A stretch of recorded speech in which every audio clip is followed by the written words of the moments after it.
Boa tarde a todos. Sejam bem-vindos ao segundo episódio do Entre Linhas e Opiniões, o podcast literário que nós estamos realizando em parceria com o Colégio Geração Cima para tratar principalmente de obras de vestibulares paulistas e paranaenses. O episódio de hoje quem vai apresentar sou eu, Nicolas. Eu, Ana Clara. E vai ser sobre a Conceição Evaristo. Nós vamos falar tanto do livro Canção para Ninar Menino Grande E do livro Olhos d'Água, que que estão na lista da FUVEST, da Unicamp e da UEM. E pode puxar a vinheta.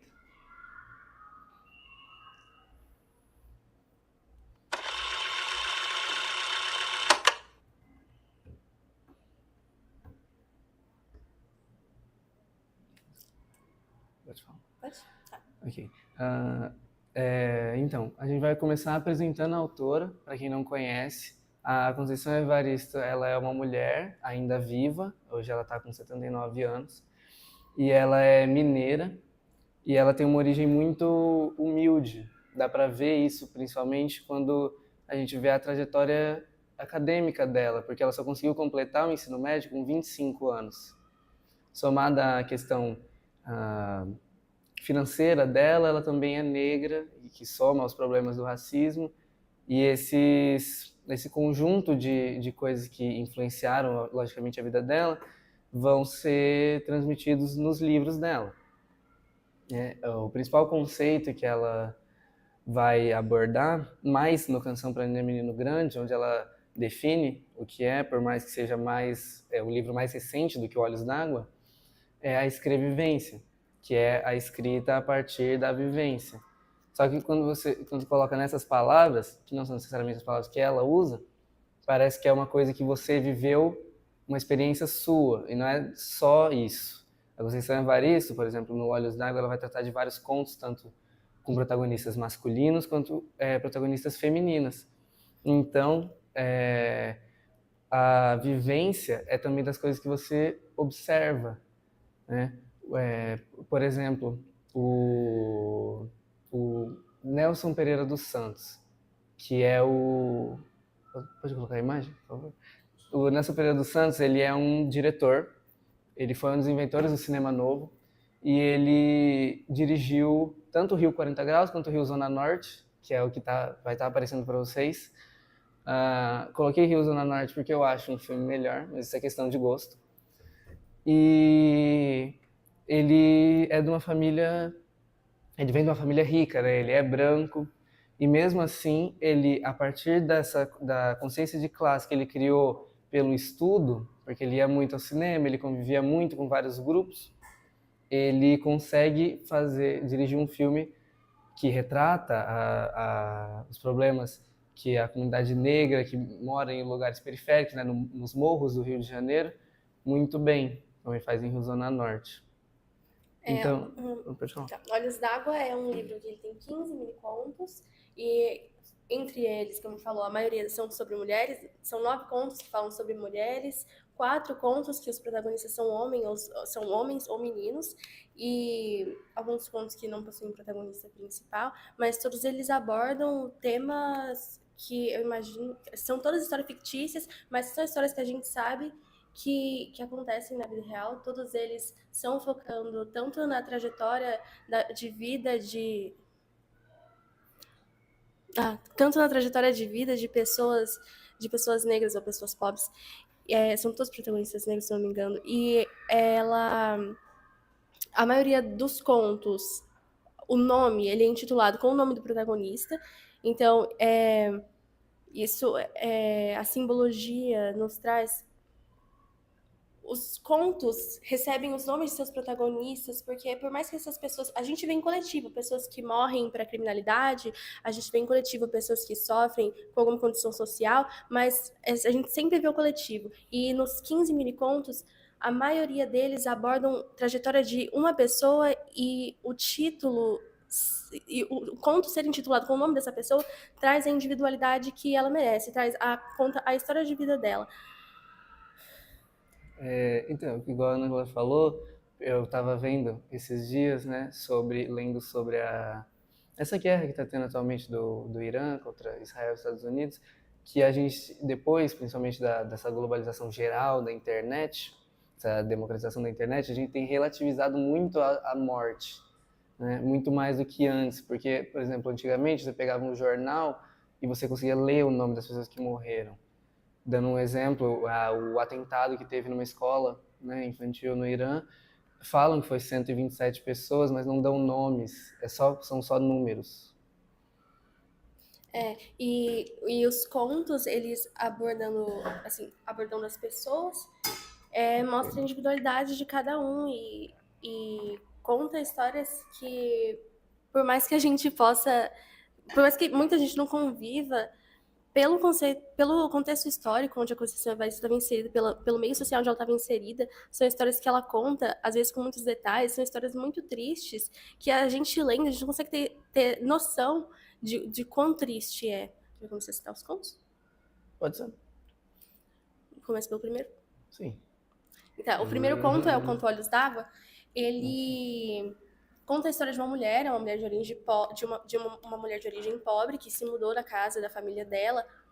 E ela se pega pensando, o conto gira em torno do questionamento dela de que cor eram os olhos da mãe dela. O nome do conto Olhos d'Água, que é o conto que intitula o livro também, e que é abordado na UEM, é o conto que está na lista da UEM, e ele gira em torno do questionamento dela, quais eram qual a cor dos olhos da mãe dela. Ela consegue se lembrar de muitas características que seriam mínimas, características que são mais esquecíveis, entre aspas, do que a cor dos olhos da mãe dela.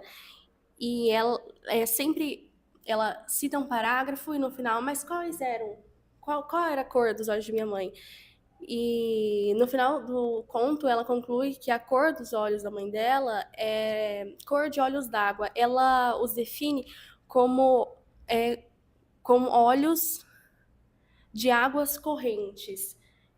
Como, querendo saber a cor dos olhos da mãe dela, ela retorna à cidade onde ela morava quando era criança e, encontrando a mãe dela, a mãe dela começa a chorar muito porque elas não se viam há muito tempo e ela percebe que a cor dos olhos da mãe dela era cor de olhos d'água. Percebe que eram olhos de águas correntes. Porque na infância dela, ela não conseguia perceber a tristeza de tudo que estava envolvido. E quando ela se torna adulta, ela percebe. E no final do conto, ela diz como isso vem se repetindo, que é uma geração.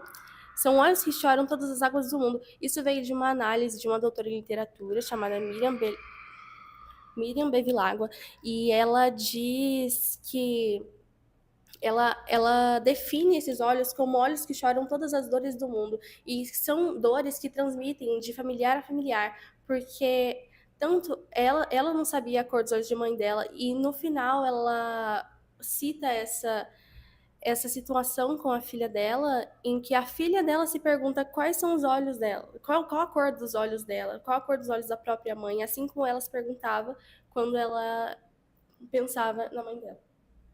Essa parte do choro, né, relacionada à mãe, que ela, por exemplo, uma família que não tem o pai, que ela sofre, ou uma família que tem o pai, que ela é oprimida, então ela tem que aliviar, ela não consegue falar com outras pessoas sobre o que está acontecendo, ela alivia a dor dela a partir do choro. Ele também trata muito em Canção para Ninar Menino Grande, que é quando ele trata da personagem Pérola Maria. Rapidinho, para introduzir, Canção para Ninar Menino Grande, que depois a gente vai, né, entrar mais a fundo, é a história sobre o Fio Jasmin, que ele é um homem negro, e que ele se relaciona com muitas mulheres, porque ele é maquinista, então é aquilo de cada cidade que ele para, ele se relaciona com alguma mulher, mas também traz uma poligamia social, né? Ele tem uma mulher que ele é casado, mas ele sai se relacionando com outras mulheres escondido. E a Pérola Maria é essa mulher que ele é casado. A Pérola Maria não se importa, tenta não acreditar nas traições. Não é que ela não se importa, mas quando ela desconfia, ela, em vez de ficar brava, de tentar terminar com ele, ou acreditar nessas histórias que contam para ela só chora, que é o jeito que ela tem de lidar com aquela dor nela. Então eu vou passar para o segundo conto. O segundo conto de Olhos d'Água, ele é intitulado Ana da Venga, que é o nome da personagem principal. A Ana é uma mulher negra que vive numa periferia e ela conhece o da Venga, que é um criminoso, assaltante. Eles se conhecem numa roda de samba e no livro diz que do dia que eles se conheceram, a Ana foi pro barraco dele e de lá ela nunca mais saiu. Então foi como um amor repentino e que nunca mais acabou. Foi até que a morte nos separe. A, Ao longo do conto vai mostrar essa situação e que ela sempre ficava aflita, mas ela sempre se confortava com a ideia de que ele sempre vai voltar, porque ele era o maior de todos lá, então ela se confortava com essa ideia de que ele sempre voltaria. Até que um dia, no aniversário dela de 27 anos, estavam todos os colegas dele, né? Os comparsas dele estavam todos juntos em volta dela no barraco e ela estava preocupada, né? Pensando que ele poderia não voltar, mas ele retorna e ela descobre que na verdade era uma festa surpresa. O detalhe da idade dela nesse conto é importante porque a Ana nunca tinha tido uma festa de aniversário. Ela estava completando seus 27 anos e nunca havia tido uma festa de aniversário. E nesse dia o final da história não é bacana. A maioria dos contos de Olhos d'Água, eles não tem finais legais. Só tem um conto que tem um final bacana. Você consegue pronunciar o nome pra mim? O último, O último conto. O último conto chama Aiolua, a alegria do nosso povo. E é o único conto de todos eles que tem um final feliz. Não um final feliz, porque ele é um final em aberto, mas é um dos únicos. Voltando ao da É um final esperançoso, É, né? um Que final deixa esperançoso. aberto mais para um lado bom do que ruim. Mesmo os que acabam em finais abertos, a gente sempre acaba interpretando como o pior. Que depois eu vou falar sobre o Zuquerença. Terminando da Ana da Venga, nessa festa de aniversário de 27 anos dela, chega então um policial que foi atrás do da Venga, o marido dela. Marido, dá pra intitular? A pessoa com quem ela se relaciona. A pessoa com quem ela se relaciona. Vai atrás dele e os dois estão juntos. E o da Venga, a polícia diz pra ele que se ele se mexer, ele é morto. E se ele não se. Que é pra ele não se mexer, que vão levar ele preso e deixam ele viver. Mas então ele pensa, na perspectiva dele, era melhor ele morrer do que ele ficar preso. Então ele se abaixa para pegar a camiseta, que eles estavam nus, se abaixa para pegar a camiseta e a polícia mata tanto ele quanto a Ana da Venga. E a Ana da Venga morre com as mãos no ventre, protegendo a barriga dela, porque ela estava grávida. Ninguém sabia. Então, a maioria dos contos também abrangem essa situação de como a criminalidade não afeta somente a pessoa que está envolvida, mas afeta também as pessoas que estão em volta. Mostrando muitas mortes que acontecem, geralmente não necessariamente com a pessoa que está envolvida, e sim com pessoas que estão em volta. Puxando essa questão da Ana da Venga para a parte de vestibular, esse conto foi cobrado na segunda fase da Unicamp geral do ano passado. E na letra A era para você descrever, né, o conto para ver se você realmente tinha lido, que é um conto bem legal, né? Eles deram bastante espaço porque é um conto que abrange várias coisas. Não é legal, mas é interessante se ler. E a segunda parte é sobre a escrevivência, né, que a gente tinha comentado. Você explicou a escrevivência, né? Não tô mexendo. Tá. O terceiro conto de Olhos d'Água se chama do Zuquerença. E são dois nomes do Zu, a protagonista, e Querência, a neta dela, que vai ser vista no final. Do Zu é uma menina pobre que mora com os pais, ela quer estudar, então ela vai embora. Vai embora? Quer falar sobre isso? Não, vai embora. Ela se muda. Ela se muda para estudar e conhece uma senhora chamada Dona Esmeraldina. Dona Esmeraldina faz promessas para ela de que ela vai estudar, que ela vai dar um trabalho para ela, mas quando ela vai para o trabalho, que é uma casa, né? Ela descobre que ela foi enganada, na verdade, que a Dona Esmeraldina não deixa ela estudar, ela é proibida de estudar, ela trabalha lá apenas, e posteriormente ela descobre que lá, na verdade, era uma casa de prostituição.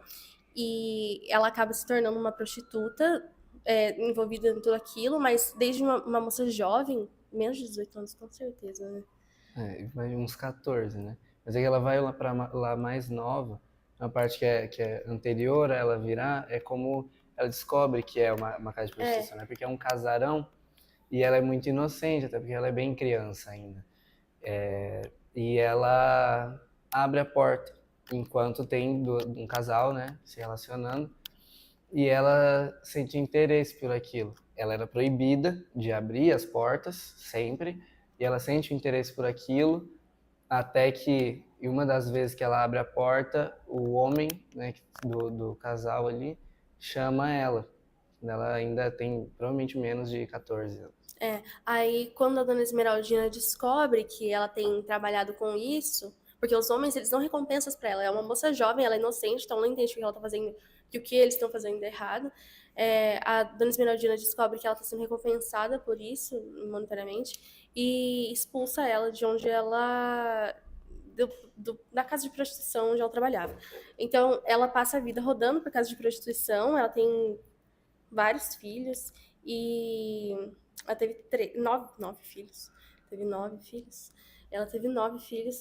Ela passa a vida rodando por casa de prostituição e durante a vida o livro cita como durante esse percurso dela ela acaba se acostumando com a violência dos homens e o sangue das mulheres assassinadas.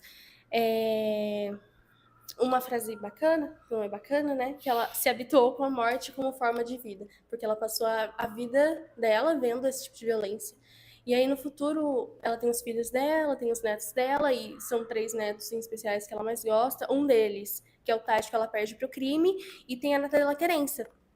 A neta dela Querência é a que mais se parecia com a avó, e na velhice dela já não trabalhava mais com o que ela trabalhava antes, então eles dizem que ela cata lixo brilhante, que seria vidro,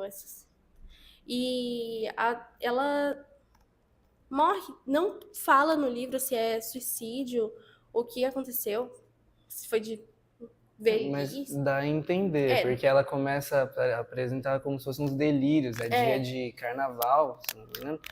E é muito aquelas muitas cores, né? Porque ele é muito o carnaval de Belo Horizonte é bem popular no país todo. Então são muitas cores, são muitas coisas e ela começa a ter meio que uns delírios, porque ela mora na casa de um dos filhos dela, no morro. Então, como é de cima, ela tem toda aquela visão daquele colorido, né? Daqueles efeitos do carnaval e ela vai esvaindo. é. E aí quem encontra ela morta é a neta dela, a Querência, e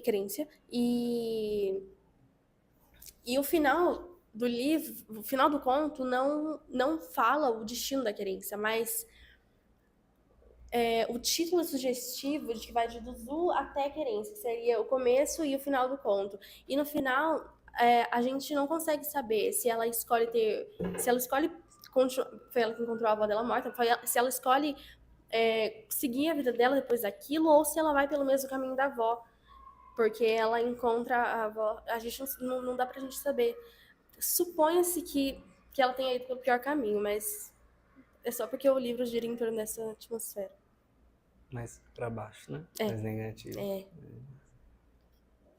Você? Então, não, esse é o meu conto favorito. Foi o conto que eu usei na redação do Enem esse ano. Então, essa relação com os vestibulares que a gente traz não é só para falar de como o livro é cobrado, mas como você pode usar o livro no seu vestibular para falar na redação, principalmente. Um livro que é muito social, né? Traz muitas questões sociais, que nem o Olhos d'Água, até mais do que o Canção para Ninar Menino Grande.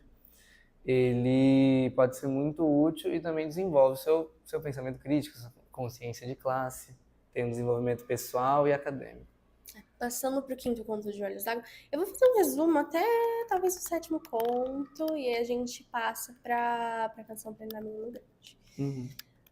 Passando para o quinto conto, que se intitula De Quantos Filhos Teve Natalina, é uma pergunta, e a Natalina é a personagem principal. Esse conto é um conto que fala muito sobre aborto, que fala muito sobre essa Fala muito sobre as dificuldades disso, né? Ele começa dizendo que Natalina estava na quinta gravidez dela e ela finalmente deseja ter o filho, porque pela primeira vez seria um filho só dela. A Natalina sempre foi uma mulher muito fértil, então durante a vida dela, muito cedo ela começa a engravidar. Ela tem um filho, inclusive, porque a patroa dela, ela é empregada doméstica, a patroa dela não pode engravidar, então ela tem um filho com um patrão.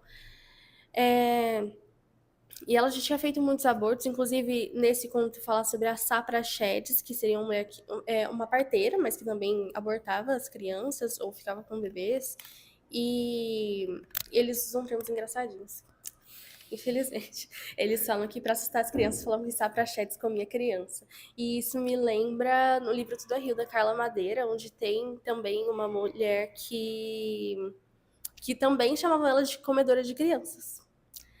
Porque ela também fazia abortos e ela também era parteira. Tá. Saindo da Saprachedes, a Natalina finalmente estava tendo o filho que era só dela, porque esse filho era fruto de um abuso.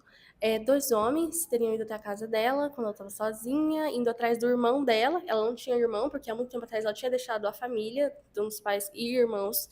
E eles amarram ela, levam ela para um carro, e naquele carro, depois de ser abusada, ela mata o abusador. Então ela sai da cidade, logicamente, mas ela é a única gravidez que ela realmente deseja prosseguir, porque ela sente que aquele filho é só dela, ela não deve ele para nenhum homem que tenha feito. E esse é um conto muito pesado, por mais que não seja, não considero ele mais pesado. E eu pulei do quarto pro quinto conto, mas a gente volta pro quarto depois. E o que é um conto muito pesado que mostra como essas situações elas vão continuar acontecendo. Uma coisa que não é muito falada, eu acho, inclusive. Tá, vamos passar pro quarto conto, então. Você quer falar alguma coisa? Não, falar essa questão do abandono, né, parental, pelo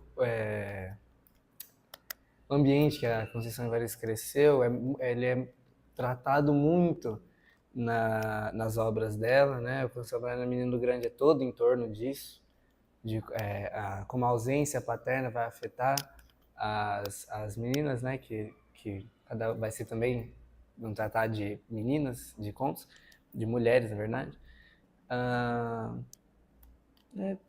Só isso, pode vir. Tá, então a gente vai voltar pro quarto conto, que é o que eu tinha pulado. Ele é intitulado Maria, que é o nome da protagonista. A Maria, ela é uma mulher, ela é mãe, ela tem 3 filhos e ela é empregada doméstica. A história tinha sido um dia de festa na casa da patroa dela, então ela tá voltando para casa tarde, tá com sacolas pesadas, e nas sacolas tinham ossos de pernil, tinham sobrado da festa, e pedaços de frutas. E ela estava muito feliz porque há muito tempo ela não conseguia trazer essa refeição para os filhos. Como as sacolas estão pesadas, é longe, ela decide pegar um ônibus, ela entra no ônibus, dentro do ônibus, um homem vai conversar com ela, e quando ele se aproxima, ela vê que é o pai do primeiro filho dela. Eles conversam, ele diz que depois dela ele nunca tinha conseguido ter uma verdadeira conexão com ninguém, e manda um abraço pro filho. Mas isso não fala no livro, mas dá a entender que ela se separou dele por conta dessa vida de crime que ele levava, porque ele era um assaltante. E então chega o comparsa dele, eles fazem uma arrastão no ônibus, mas o comparsa não assalta ela. Então, quando eles saem, todo o resto das pessoas que estão no ônibus se revoltam com a Maria e tratam como se ela fosse comparsa deles.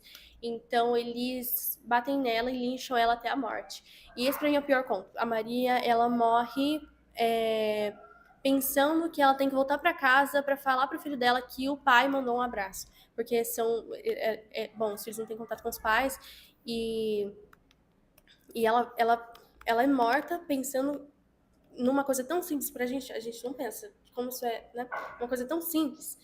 E pra mim esse é o pior conto, porque mostra como a realidade é terrível e que muita gente passa por coisas que a gente não consegue nem imaginar. Tanto do abandono parental, essa questão, quanto voltando pro ponto de que a criminalidade não afeta somente aquele que está envolvido, mas isso talvez não seja assim. Não somente a pessoa que está envolvida, mas também aqueles que estão em volta, né? Afetou a Maria, que é a pessoa que estava próxima, que nem era próxima mais, ela foi julgada como comparsa deles, e afeta com certeza a vida dos filhos. Tem alguma coisa pra falar? Não, só falar que eu também acho esse um dos contos mais tristes, junto com a Zaita. Zaita guardou seus brinquedos. Zaita não guardou? Zaita esqueceu de guardar os brinquedos, que é um conto que vai tratar ali de um tiroteio que vai ter no morro. E a Zaita, ela é uma criança, né? Ela é filha de um casal também periférico, negro, muito pobre, que tem muitas dificuldades financeiras e por isso ela tem poucos brinquedos. E nisso dela ter poucos brinquedos, ela trata os brinquedos como ouro, né? Porque ela não consegue, não tem aquela variedade. E um dia ela faz uma troca e consegue uma figurinha que ela gosta muito, né? E aquela figurinha some. Quando aquela figurinha some, a irmã não está em casa. E ela revira a casa procurando e sai para fora para buscar a figurinha, porque ela era a coisa que ela mais gostava, assim. E nisso que ela sai para fora, tá tendo troca de tiro e ela acaba morrendo. Também eu acho que é um dos contos mais tristes. Tá, passando pro sexto conto, o nome do sexto conto é Beijo na Face. Ele conta, é um dos poucos contos que não cita diretamente o protagonista no título. Conta a história da Salinda. Esse conto ele vai falar sobre violência contra a mulher e violência no geral. Porque, tá, vamos pra história. A Salinda, ela é uma mulher que ela tem quantos filhos? Alguns filhos, talvez 3 filhos. Perdoe, eu não lembro quantos filhos a Salinda tem. Mas a Salinda, ela é mãe e ela convive com um marido abusivo. E de tempos em tempos ela leva os filhos dela para passar as férias, ou passar um tempo com a tia, que é tia dela, né? Leva leva as crianças para passar um tempo com ela. E o conto diz que ela, fora da casa dela, ela encontra o verdadeiro amor, que seria um relacionamento extraconjugal que ela estava tendo, que o marido não podia descobrir de forma alguma e que a tia acobertava, porque ela deixava as crianças lá para ir viver essa vida dupla, né? Quando fala sobre violência, porque o marido, ele descobre, um dia ela deixa as crianças lá e ela volta para casa, ela chega em casa, recebe um telefonema, que seria o marido faz um telefonema e fala para ela que ele já sabe de tudo e que ele não vai matar ela, porque se ele matasse ela, acabaria com sofrimento, que ele vai matar os filhos. E o conto, ele termina sem fim. Ele termina com o final aberto, a gente não consegue saber se ele matou ou não. Sim, matou, né? Mas o livro não deixa claro. E no meio do conto a gente descobre que, na verdade, o amante, o relacionamento extraconjugal dela era com uma mulher que era bailarina de circo, que abrange mais um assunto pro conto. Mais alguma coisa pra falar? Não. Só falar que tem vários desses assuntos que vão conectar com Canção para Menino Grande, que depois eu vou relacionar um conto com o outro. Tá, tudo bem. O sétimo conto se chama Luamanda. É uma mulher de quase 70 anos, que já teve vários amores, ela não consegue se encontrar verdadeiramente em nenhum deles, e ela considera cada um deles um ensinamento. Ela tem 5 filhos, é um dos contos que foge mais do tema principal do livro, mas ele fala muito sobre conexão com pessoas e como cada coisa que acontece na sua vida é um ensinamento, então ele é bem bacana. E a gente consegue ver também no Luamanda todos os nomes, inclusive em Canção para Ninar Menino Grande também, os nomes eles sempre estão relacionados com alguma característica da história da pessoa. Então, Luamanda, Lua seriam as fases, porque ela teve vários relacionamentos. Manda de amada, né? De amando, porque ela está sempre amando. Ela teve vários relacionamentos durante a vida dela. Ela não se considera uma mulher velha, né? Mesmo tendo quase 70 anos. Fala. Esse é um dos contos que tem menos violência.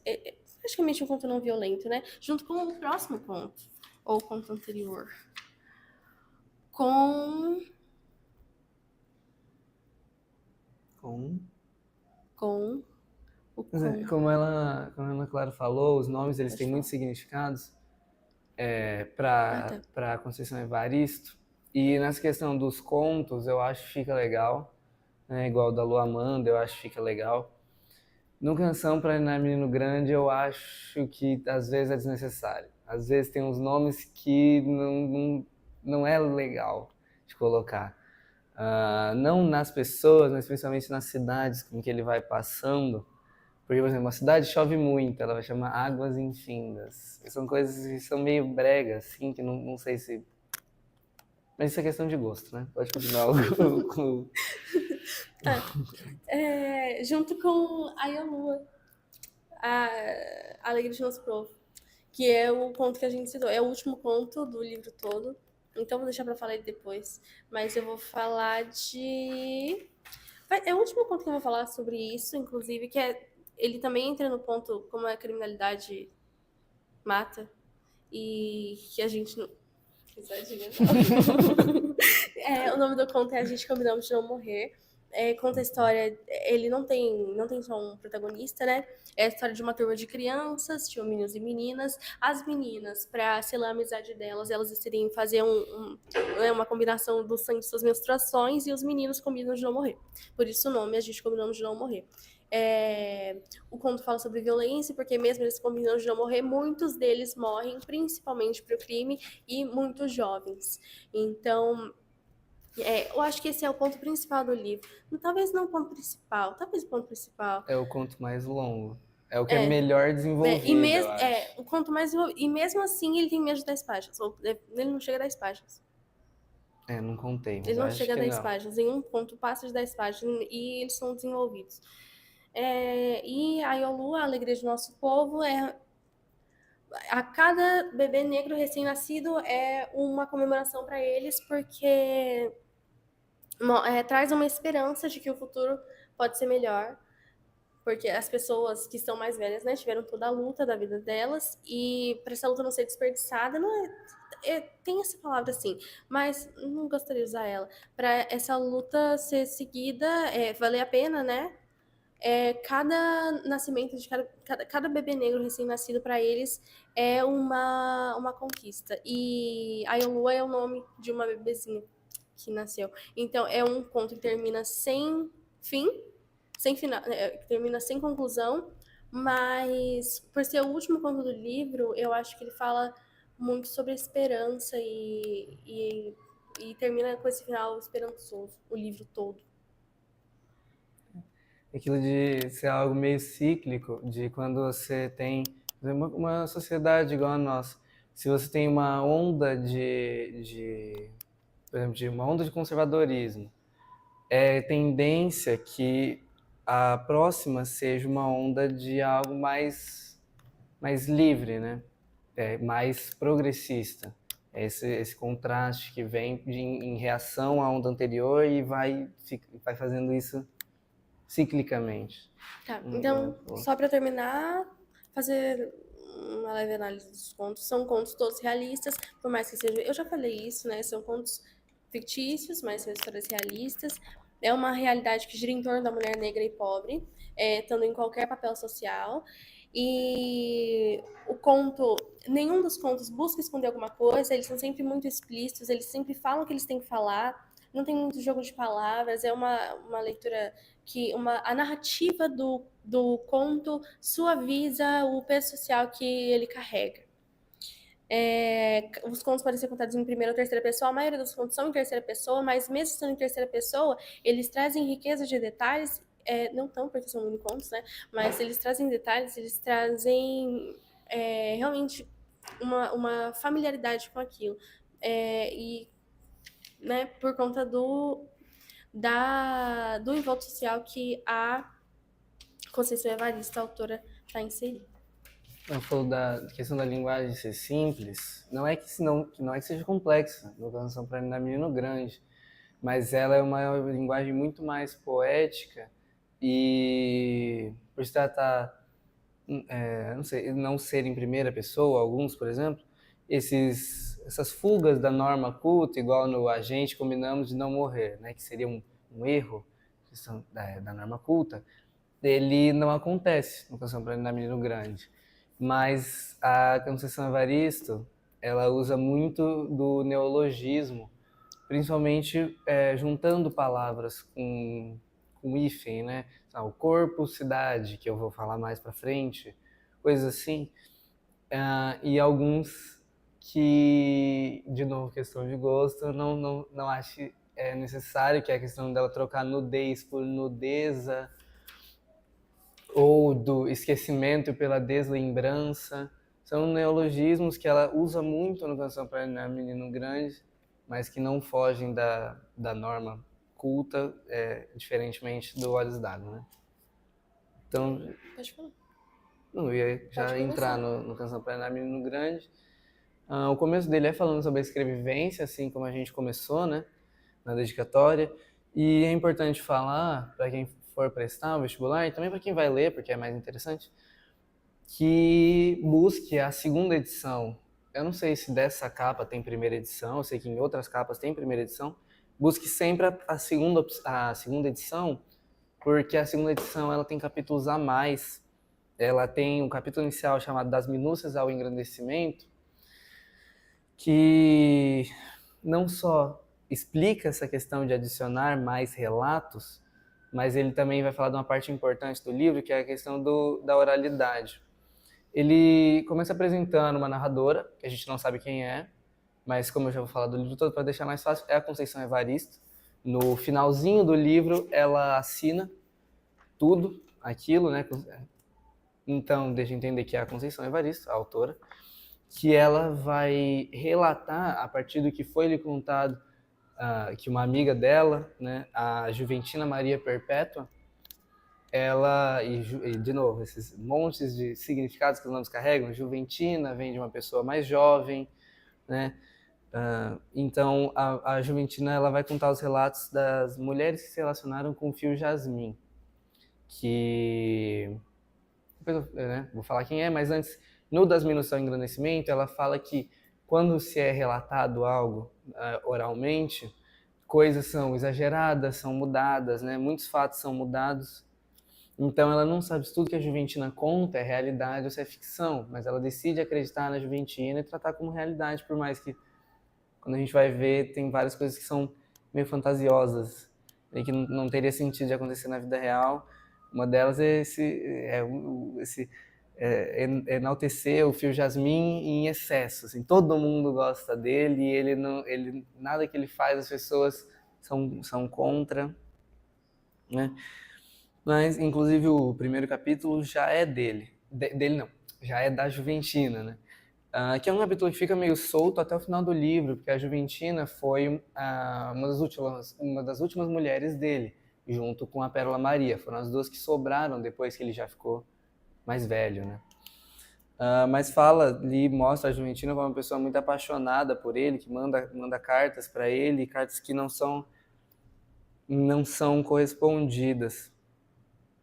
Que fica meio confuso, mas no final vai fazer bastante sentido, né? E depois vai para Pérola Maria, que é a mulher dele, e a Pérola Maria, igual eu já disse, ela sabia que ele traía ela, mas ela tentava não acreditar e sempre ficava chorando, mas ela basicamente usava ele, enquanto ele também usava ela, porque ela deixava ela para cuidar dos filhos, da casa, mas toda a vontade da Pérola Maria era só ter filhos. Então, ele oferecendo filhos para ela já era, né, o suficiente, por mais que ela fosse infeliz. Essa questão da infelicidade das mulheres ser tratado bem no finalzinho do livro, quando o Fio Jasmim vai conhecer a Leonora. Mas eu vou, então, né, deixar nessa ordem que o livro traz. Não vou pular partes. E o Fio Jasmim, ele, assim como o pai, o Máximo Jasmim, de novo, Máximo, vem dessa questão dessa autoestima, por mais que ele fosse um homem muito baixo. Ele era um homem fraco, sim, baixo, mas ele teve 17 filhos, e ele fez a cabeça do filho, assim, né? O ambiente, lógico, forma a pessoa que você vai ser. Então, o Máximo sempre falava para o filho que o homem tinha que ser masculino, porque senão ele não era nem gente, e o homem, para ser mais masculino, tinha que se relacionar com muitas mulheres. Por isso que o Fio Jasmim vai se relacionar com um monte de mulheres durante o livro. Mulheres foram contadas, mulheres que não foram contadas, provavelmente. Porque ele, assim como o pai, era maquinista. Então, igual eu falei bem no começo, né? Cada cidade que ele ia parando, ele ia tentando se relacionar. Porque nessa tradição, pelo menos ali no comboio dele, que era ele mais dois, falavam que você só conhecia uma cidade quando você se relacionava com uma mulher daquela cidade, né? Senão você ia passar por ela ignorante, como se você não tivesse passado ali. E a primeira história que ela relata, a Tina, né, a Juventina, é a da Neide, né, da Neide Paranhos da Silva. E o Paranhos vai ser importante aqui porque a Neide, assim como quase todas, menos a Dalva, mas imagine todas negras, ela vem de uma família rica do Vale dos Laranjais, que é uma cidade do interior que Vale dos Laranjais, e essa parte que eu não gosto, ela chama assim porque a economia dela é baseada em laranjas, né? Não tem muita criatividade na questão dos nomes. Mas ela é de uma família muito rica e ela é uma das poucas famílias negras e ricas, né? Até porque a Conceição Evaristo nasceu em 1946. Esses relatos seriam de um Brasil antigo, né? E ainda hoje tem essa diferença, né? Social, mas antigamente era muito mais. Então, ela é uma das poucas, né? E o Paranhos vem do nome de escravo que a avó dela, a Esmelda? Acho que é Esmelda, se não é Esmerilda. Ela vinha, né, de uma família de pessoas escravizadas e o Paranhos era do senhor deles.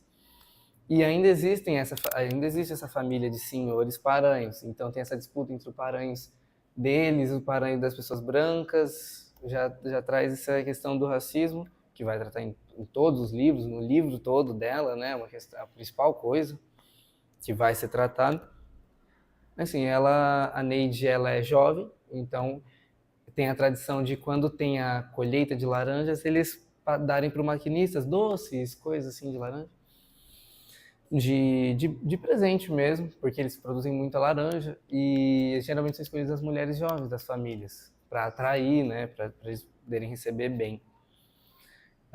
E a Neide vai, mesmo sem querer, porque ela não gosta das laranjas maduras, ela gosta das laranjas têmporas, né, que ela fala. As laranjas um pouco depois delas madurarem, né, quando elas estão começando a murchar já. Então ela entrega e o Fio Jasmim, ele é um maquinista novo, né? Seria uma das primeiras viagens dele.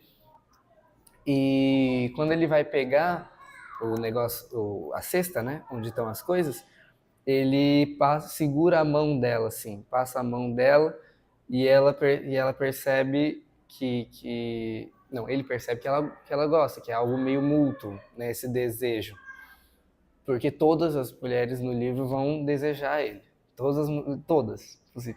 E daí, que é algo meio fantasioso. Né? Essa questão que entra no que é verdade, do que a Tina está contando. Porque a Tina era muito apaixonada nele. Será que ela não mentiu? Que as pessoas da forma que ela vê. Ela conta da forma que ela vê. Que ela era, né? Então, ela vê relatos também da Eleonora, são relatos e relatos que às vezes não é verdade, né? Mas vamos levar como verdade que a Conceição Evaristo traz como verdade. E quando ele pega a cesta, é revelado os pés dela. Ele fica encantado pelos pés dela, tanto é que ele fala que é quando ele descobre que as mulheres têm pés. Mas por quê? Porque quando ele era criança, ele estudava, foi contada a história da Cinderela, a questão do sapatinho, né? E ele queria muito ser o príncipe. E a professora, ela não deixou ele ser o príncipe. A professora não lembra agora o nome, eu acho que é Celeste, algo assim. Não deixou ele ser o príncipe porque ele era negro. Escolheu um menino branco, loiro, para ser o príncipe. E aquilo machuca ele até o final do livro. Então, igual eu disse, ele seguia os ensinamentos do Máximo, ele queria se autoafirmar que ele era tão homem quanto o menino branco. Não deveria ter essa diferenciação, né? Então, para ser homem, ele ia ficar com várias mulheres. E isso faz ele se encantar por ela. Então eles têm um caso e ele engravida e ele vai engravidar todas as mulheres que ele se relaciona. Eu não contei, mas provavelmente ele vai ter muitos filhos igual o pai, né? O pai tinha 17, ele vai ter só com a mulher dele tem mais de 10, só com a esposa, Ele né? tem Com a muito mais filho Pérola que o pai dele. Maria. Ele deve ter muito mais filho que o pai dele. Com uma só É, teve 5, com a outra teve 3, já isso já dá mais do que o pai dele tinha. porque ele teve 10 com a Pérola Maria, 3 com a Dalva. São vários. São São muitos. vários, são vários, São muitos filhos. são vários filhos, né?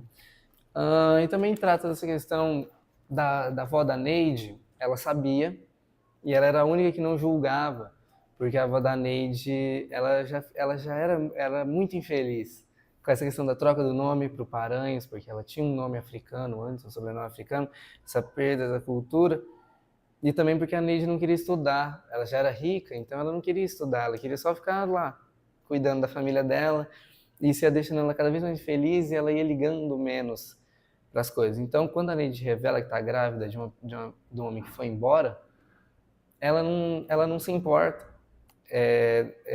Dá para ver o reflexo, né, ainda da escravidão que tinha nela, porque quando ela era viva, a escravidão ainda era, né, vigente ali no país.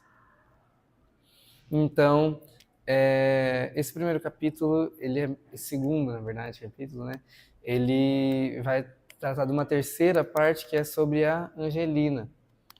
A Angelina, que eu acho uma das histórias mais legais. O nome dela inteiro é Angelina Devaneia da Cruz. Esse devaneia vem de um devaneio mesmo, de imaginar as coisas, e o da cruz, que vai ser usado outras vezes, vem de carregar um fardo, né? Angelina vem provavelmente de anjo, de alguma coisa, né, assim, porque ele traz várias referências bíblicas nesse conto. Ela mora em Alma das Flores, que é a próxima cidade que o Fio Jasmim, né, vai passar. E quando ele chega lá é Páscoa, e tem a tradição que aqui não é, pelo menos pra gente, não é comum. Não sei se é questão de época, que é a questão de bater no Judas, que é você pendurar um bonequinho de Judas na árvore e bater nele na época da Páscoa. Eu nunca fiz, não conheço ninguém que tenha feito, pelo menos tenha relatado, mas pode ser comum em algum lugar, né? Para ele era comum, porque quando o Fio Jasmim desceu e viu as crianças batendo, ele sentiu saudades daquilo, era como se fosse algo da infância dele. E então a Angelina, ela era uma mulher que ali conhecida na cidade, ela queria muito casar, muito casar. Então ela já tinha tudo preparado, as coisas do casamento, as madrinhas já tinham vestido, os padrinhos não, porque ela não tinha noivo, né, ainda. Mas tudo estava preparado. Então todas as pessoas que desciam do trem falavam que era o noivo dela. E nisso, o Gabriel, que é um menino, né, dos que estão batendo no Judas, espalha para a cidade que ele é noivo da Angelina, o Fio Jasmim.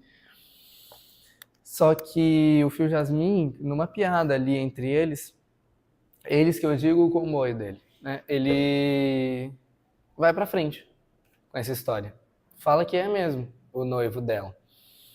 Só uma coisa que eu esqueci de comentar é que o Gabriel, nesse papel de espalhar, ele tem um papel análogo ao anjo Gabriel, né? Que conta a Maria, que conta a José a gravidez da Maria. E nesse caso ele espalha para todo mundo que o Fio Jasmim seria o noivo da Angelina. Então, assim como assim, detalhezinhos que vão se perdendo, igual o livro fala, esqueci de comentar, mas ele não sente remorso de trair a Pérola Maria. Ele não sente remorso de nada que ele faz, durante o livro, o Fio Jasmim praticamente não sente remorso, mesmo ele fazendo muita coisa errada. Só no final. Mas aí no final é a realização de tudo, no final né? ele já fez tudo, então ele quase não sente remorso por mentir. E dá pra ver que aquela menina não é saudável, né? Ela fica imaginando coisas, ela fica desejando muito casar. Tendo dependência. Porque o nome dela é devaneio. E por que ela tá nesse estado ruim, né, de cabeça? Ela é de uma família que tem muitos filhos. E a mãe dela, depois teve a 7ª filha, que eles não dão nome, né, chamam de Sétimazinha, A mãe dela entra em uma depressão pós-parto e depois acaba se matando, então aquilo ali afeta muito a cabeça dela e ela quer muito cuidar da família dela, ser a mãe para a sétimazinha que ela não teve, porque, quer dizer, ela teve a mãe, depois a sétimazinha não teve, né? Então,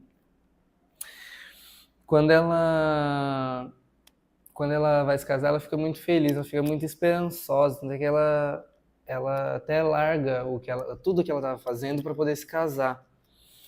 Só que ela descobre que não é verdade. E daí tem uma cena que deixa meio ambígua, que é quando ele vai embora, que ela acena para ele de um jeito que dá tanto o sentido de que é uma despedida, quanto o sentido de que ela quer que ele fique, porque ela quer se casar. Depois que ele vai embora, ela desaba, assim, igual a mãe. E ela se mata. Ela acaba cometendo suicídio, assim como a mãe, e ninguém esperava isso. Porque as pessoas achavam que ela só queria casar, mas era tudo que ela queria, casar. E quando deram uma esperança para ela, tiraram aquilo dela, ela não queria mais viver. E isso chega no Fio Jasmim e ele pouco se importa que ela tenha se matado por causa dele. Chega da Pérola Maria também, também, e ela já chega com os fatos diferentes, falando que ela se matou porque ela é louca, não teve culpa do Fio Jasmim. E isso foi antes deles se casarem, quando eles eram noivos. Então ela interpreta desse jeito, e os pais dela falam, "Tem certeza que você quer casar com alguém assim?" E ela não dá ouvidos e continua.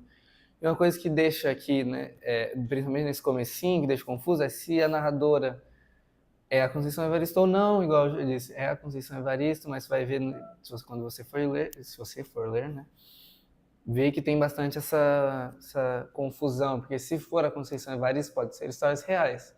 Se não for, é completamente fictício, né?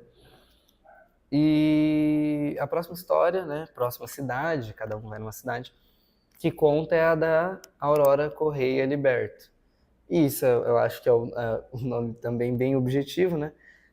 O liberto vem de liberdade, o Correia, liberto, vem daquela se desprender das amarras, igual a Neide se desprendeu das amarras, porque ela não se sentiu infeliz quando o marido foi embora, ela queria ter aquele filho, né? Tanto é que ela pediu para ele engravidar ela.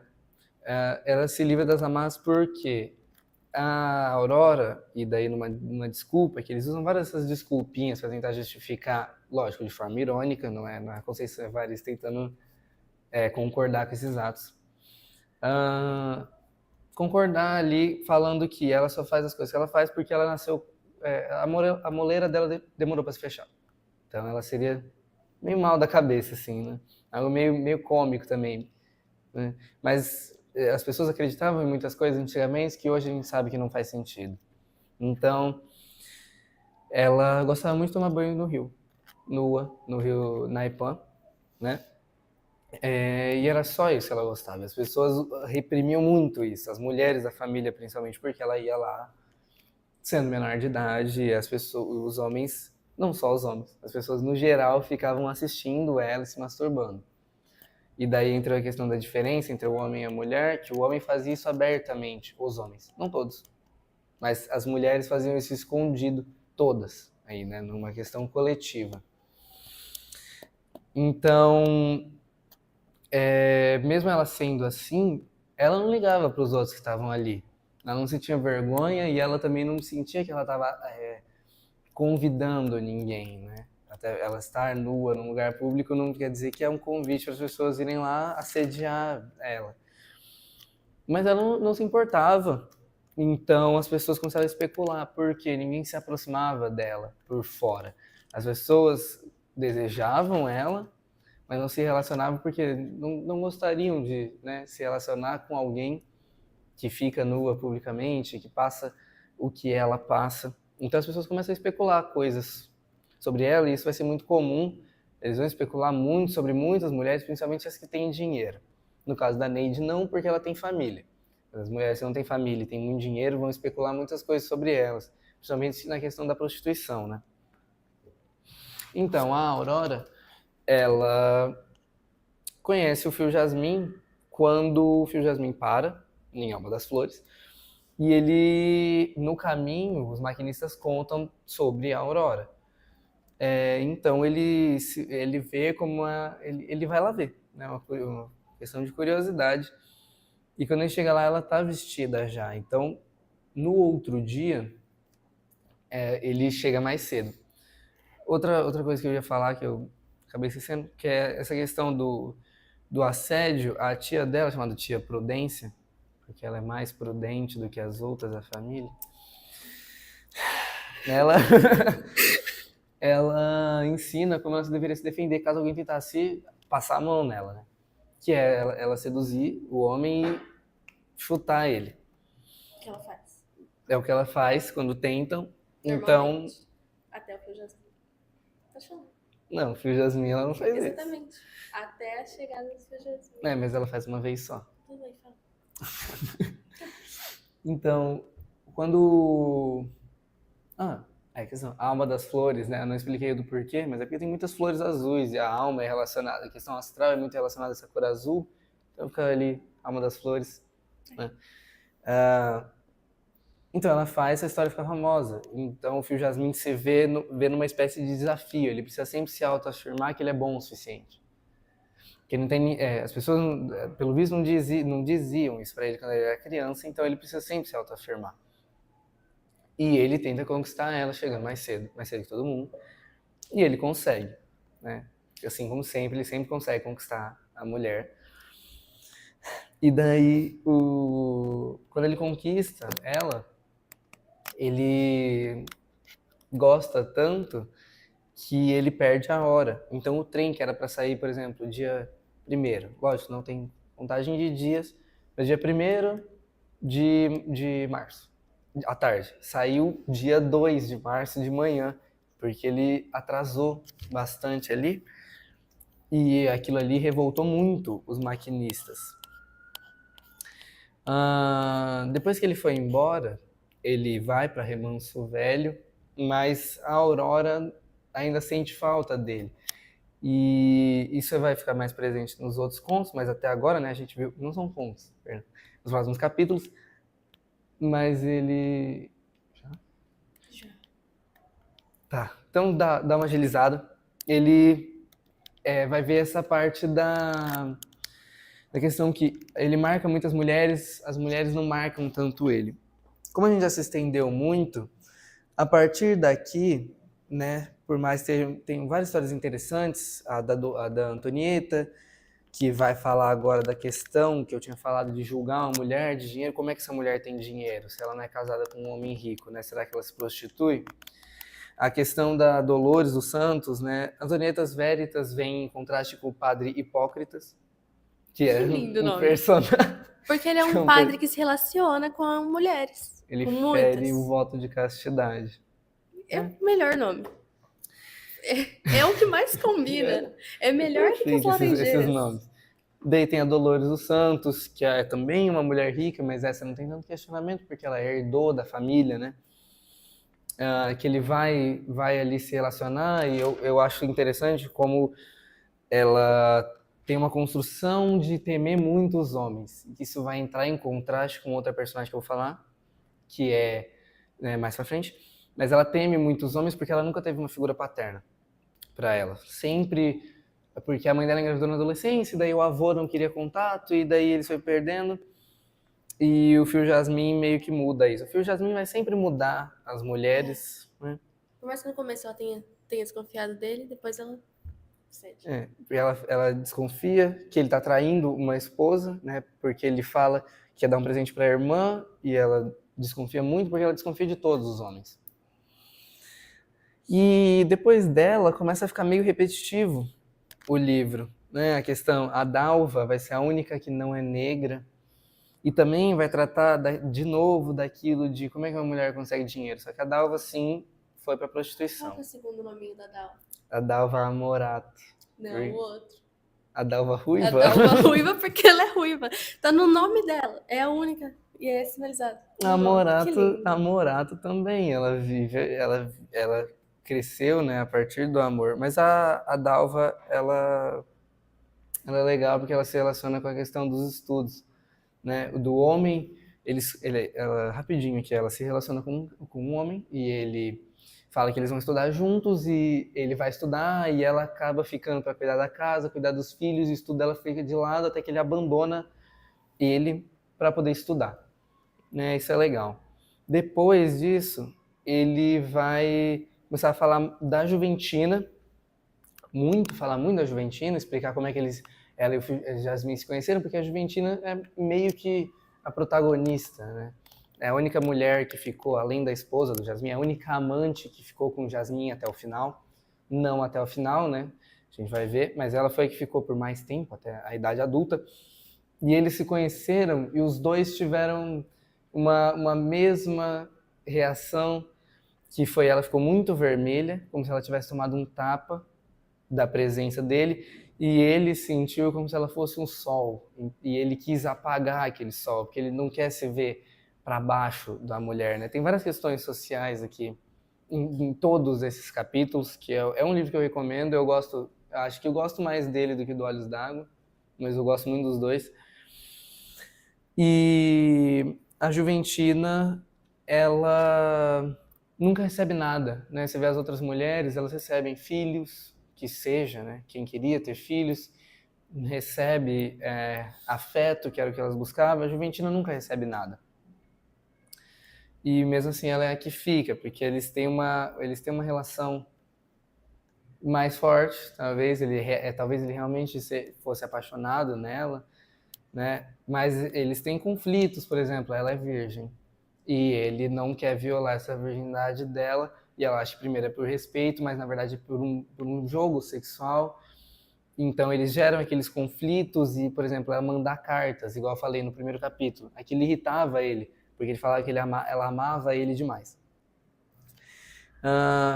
Mesmo assim, eles continuaram, né, juntos, e aparece a personagem, para mim, é mais interessante, quando ele está conflitante entre a relação da Juventina e da Pérola Maria, que é a Eleonora. Eleonora é distinta de Sá. E por que distinta? Porque quando eles começam a se conhecer, ela tá num bar e ele quer ir pro bar para poder beber, para esquecer daquele conflito que ele tá tendo. E ele senta com ela e eles têm uma relação mais de amizade. Ele não sente desejo por ela, hora nenhuma, e nem ela demonstra por ele. Então eles criam um vínculo quase de irmãos. Faz com que ele perceba que, por mais o livro todo, né, traz aquilo como a parte mais importante do corpo, tanto do homem quanto da mulher, são as genitálias, né, a parte sexual. Ele vê que a parte mais importante da mulher para ele, na verdade, é a alma. Ele gosta muito da Eleonora, mais do que até da esposa dele. Parece, né? Não é que ele verbaliza isso, mas ele cria um vínculo muito forte, né? Não é só uma questão de usar ela, porque ele usa ela de certa forma para receber amparo, igual ela também, porque ela tá no bar chorando por um motivo. Oi? Ah, tá. Isso, não é um uso igual ele usou as outras, é uma troca. E ela tá triste porque ela precisava se encontrar com uma velha amiga que ela não via há muito tempo, e ela se atrasou. E ela não conseguiu ver essa amiga. Essa amiga se chama Nina. E mais à frente, eles vão mostrar que a Nina, ela na verdade era prima da namorada do irmão dela, que pouco importa isso, né? Mas era uma pessoa por quem ela se apaixonou. Então, tanto é que fala que o Fio Jasmine, ao saber disso, que ela foi expulsa de casa porque ela foi pega se relacionando com outra mulher, ele fala que ele não entende nada sobre relações do mesmo gênero, né? E ele fala muitas vezes que ele não sabe das coisas. Uma coisa que eu esqueci de falar, mas ele também tem a moleira fechada tardia igual a Aurora. Isso é uma desculpinha para explicar as ignorâncias dele, né? E então ele não entendia. Ele falava que as mulheres que se relacionavam com mulheres ele não se importava, os homens que se relacionavam com os homens ele achava bom porque não ia trazer competitividade para ele, e é aquela questão da autoestima vinda do pai, mesmo se trouxesse competitividade ele iria ganhar, né? Sempre, pelo que ele fala. Então ele, conversando com a Leonora, percebe que o homem também pode sentir dor, ele também pode se expressar, né? Ele chora com ela, e ele nunca tinha chorado no livro. Por mais que ele tenha se decepcionado algumas vezes, né? Tenha vários traumas, ele percebe que ele também pode chorar, né? Mesmo sendo homem, por mais que ele fale que chorar é coisa de mulher, ele também pode sentir. E a partir disso ele começa a pensar também em como as outras pessoas se sentiam, porque enquanto ele não entendia que ele podia sentir, ele não entendia também que o outro podia sentir. E ele começa a pensar, será que as mulheres com quem eu me relacionei, e daí tem um capítulo todo listando as mulheres, será que elas eram felizes? A mulher que se matou, será que eu deveria mesmo ter feito aquilo? É a primeira vez que ele para pensar nisso, né? A questão mais psicológica do livro, menos social. E daí o livro acaba explicando, né, a parte que eu tinha falado, que foi a Conceição Evaristo que pegou aqueles relatos da Juventina e da Leonora, elas acabaram ficando amigas. A Juventina virou compositora e ela dá um presente para o Fio Jasmin de despedida, porque ela vai estudar para virar realmente uma compositora formada. E essa despedida é uma canção, chamada Canção para Ninar Menino Grande, porque ele é um menino grande. Ele não tem maturidade, não é um homem de verdade, né? Por isso do título do livro. E é isso. A questão de vestibular, como a gente já tratou, né? Geralmente vai querer saber se você realmente leu os contos, se você entendeu a questão social. A gente falou de diversos pontos aqui, né? Mas principalmente da desigualdade social, do racismo, dessa questão que envolve mais o entorno ali da Conceição Evaristo. Então, muito obrigado por terem assistido. Né? Uma vez muito rapidinho, a gente tem TikTok também, né? Que é exatamente o mesmo no Instagram com um S no final, e que os avisos vão começar a sair lá também.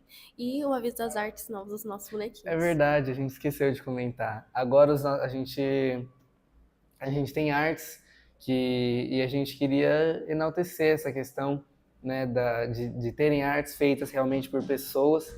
Foi feito pela Mili e pela Nani, a gente vai botar na descrição o arroba delas no Instagram, elas fazem comissões. E elas têm um atendimento muito bom, as artes ficaram muito legais, pelo menos eu gostei. Super bonitinhas. Todo mundo aqui da equipe gostou. Tem post no Instagram apresentando as artes com os participantes. Isso. Segue a gente no nosso canal do YouTube, que é onde vai começar a sair, né? Oi? Isso. A próxima é o Rei da Vela. A próxima obra vai ser o Rei da Vela, que é leitura obrigatória da UEL. Isso. Muito obrigado por ter assistido e boa tarde. Tchau.